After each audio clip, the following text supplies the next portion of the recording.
الحمد لله رب العالمين والصلاة والسلام على رسوله الكريم أما بعد فأعوذ بالله من الشيطان الرجيم بسم الله الرحمن الرحيم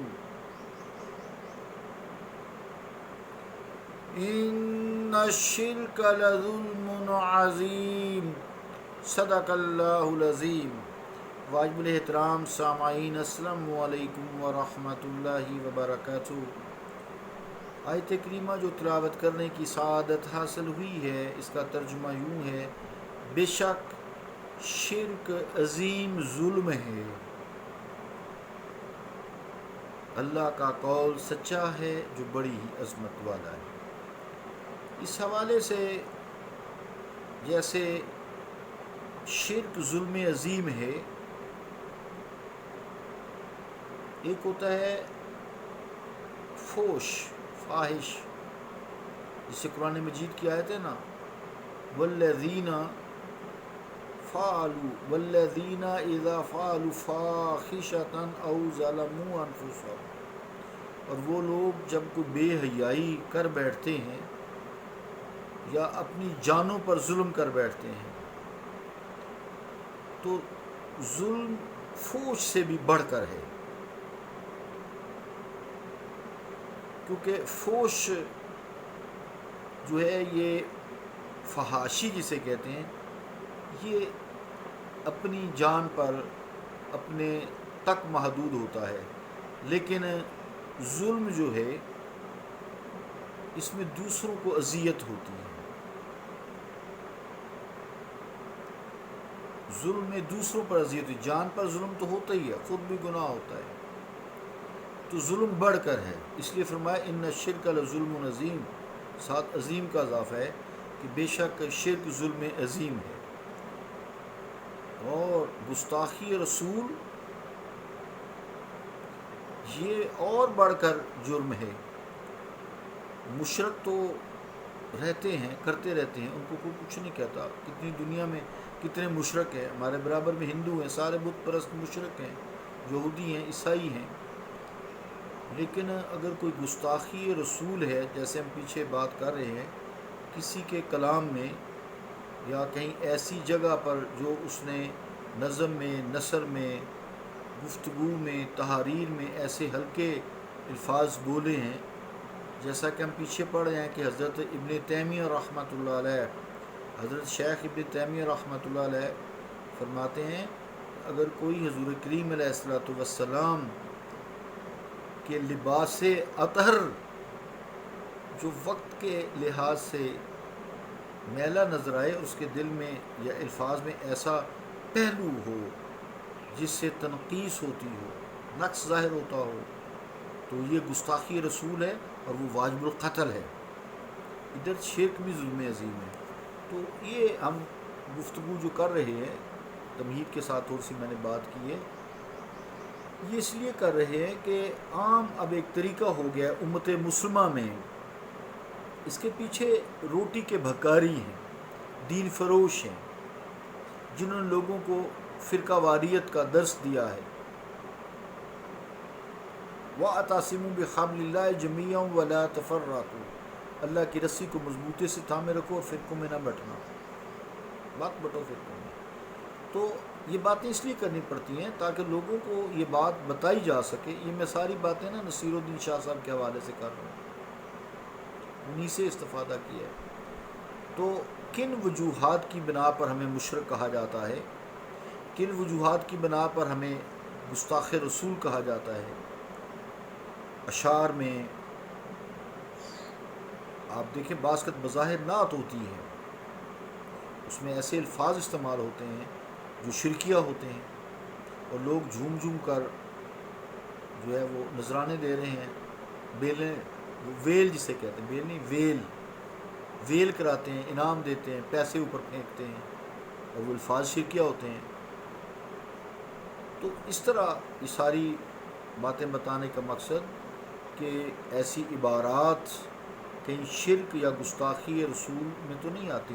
ایسے اشعار، ایسی نثر، ایسی نظمیں، کہیں شرکیہ الفاظ، مرثیے، قصیدے ساری جتنی یعنی لٹریچر ہے یا گفتگو ہے، کہیں یہ شرک میں تو نہیں آتی، کیونکہ لوگ کہتے جو ہیں تو بھی مشرک، تو بھی مشرک، تو بھی مشرک، وہ کہتا ہے تو بھی گستاخ، تو بھی گستاخ، تو بھی گستاخ، دو گروہ بڑے بڑے لے لینا۔ تو کیا ہم یہ ساری باتیں جو دوسرے لوگ ایک گروپ کو مشرک کہتے ہیں، کیا ان کی عبارات میں ہم توہین رسالت یا گستاخی پر جو معمول ہیں، کیا ان کو اس معمول کرنے کے بھی جن کو مشرک کہا جاتا ہے مجاز نہیں ہے؟ مجاز ہیں، جبکہ وہ ایک گروہ کو کھلے بندوں کافر اور مشرک تک کہہ دیتے ہیں۔ آپ سعودی عربیہ جائیں، بے شک بات سے بات چلتی ہے، کوئی نہیں، یہ سبجیکٹ اور یہ ہمارا گروپ بھی ایسا ہی ہے، لیکن میں زیادہ پھر بھی اختلافی بات نہیں کرتا، لوگوں کو یکجان کرنے کی کوشش کرتا ہوں، صرف پوائنٹ آؤٹ کرتا ہوں۔ اب جیسے مقام ابراہیم کو کوئی شخص ہاتھ لگا لے، چھوم لے، قدم ابراہیم جو لگے ہوئے ہیں پتھر میں، اس کو اپنے ہونٹ لگا لے، تو شرطا پاس کھڑا ہے، وہ بیچارہ علم نہیں ہے اس کو نا، وہ اسی بات کی تنخواہ لیتا ہے، وہ کہتا ہے حاجی یا حجہ، ہاذا شرک، ہاذا شرک، ہاذا بدعت۔ یار اچھا والا بندہ عمرہ کر رہا ہے، طواف کر رہا ہے اللہ کے گھر کا، تم اس کو مشرک کہہ رہے ہو؟ یہ تمہیں پیچھے سے جو سبق پڑھایا گیا ہے یہ غلط پڑھایا گیا ہے، اس میں کوئی شرک والی بات نہیں ہے۔ لوگ عربی تو خود ایک دوسرے کو جب ملتے ہیں گال چومتے ہیں، ہاتھ چومتے ہیں، ماتھا چومتے ہیں، کندھے چومتے ہیں، یہ شرک کرتے ہیں۔ یہ بادشاہان سربراہان مملکت جب دوسرے ملکوں میں آتے ہیں، آپ دیکھیے ان کو، یہ تو خود ہاتھ چومتے ہیں، بچوں کو چومتے ہیں، یہ تو چومنا سنت مصطفیٰ ہے، حسنین کریم کو چوما گیا ہے تو چومنا کو شرک ہو گیا ہے۔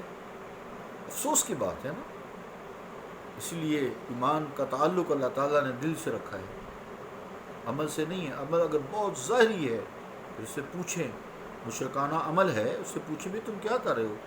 اگر وہ کہہ رہا ہے جب میں کسی کو سجدہ معبود سمجھ کے کر رہا ہوں، یا میں اس کا ہاتھ معبود سمجھ کے اللہ سمجھ کے چوم رہا ہوں، یا میں اس پتھر کو یا مقام ابراہیم کو یا دربار کو یا کہیں معبود سمجھ کر چوم، وہ تو مشرک ہے سیدھا، اس میں تو کوئی شک نہیں ہے۔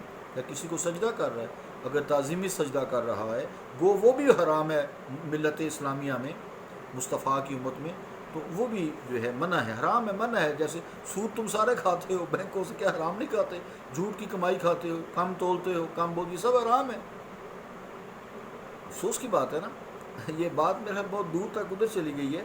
تو جب کوئی ایک شخص ایک گروہ کھلے بندوں کسی ایک گروہ کو کافر کہے، مشرک تک کہہ دے، اس کے ساتھ ساتھ عزیزان گرامی قدر واضح رہے کہ تمام جتنے بھی دوسرے سے مراد ہوتے ہیں کہ ہر شخص کا نہ کسی جماعت سے تعلق رجحان ہوتا ہے۔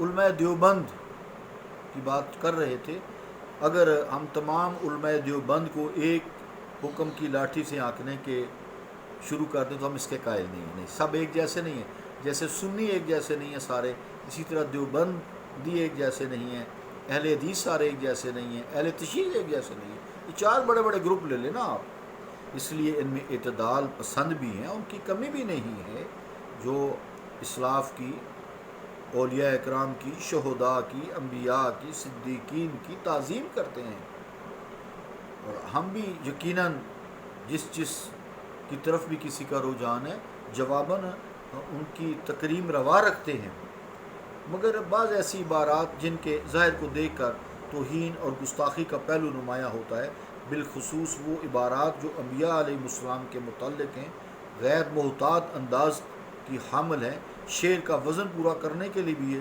لکھ دی جاتی ہیں۔ جیسے ایک نعت بھی ہے جس میں مدینہ شریف کا نام بھی لیا گیا ہے، جو پہلے نام تھا جس کا مطلب تھا بیماریوں کا گھر۔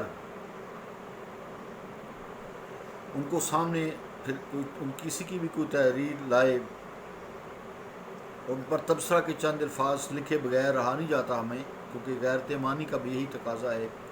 وقت پورا ہوا، انشاءاللہ آج تھوڑی سی گفتگو چلی گئی ادھر دوسری طرف، تو میں اس کو انشاءاللہ کل پھر یہیں سے کنٹینیو کروں گا۔ اللہ تعالیٰ ہم پہ فضل فرمائے اور ہمیں تفرقہ بازی سے پرہیز کرنے کی توفیق عطا فرمائے۔ صلی اللہ تعالیٰ علی رسول خیر خلقہ محمد وعلی آلہ و اصحابہ اجمعین برحمتہ یا رب۔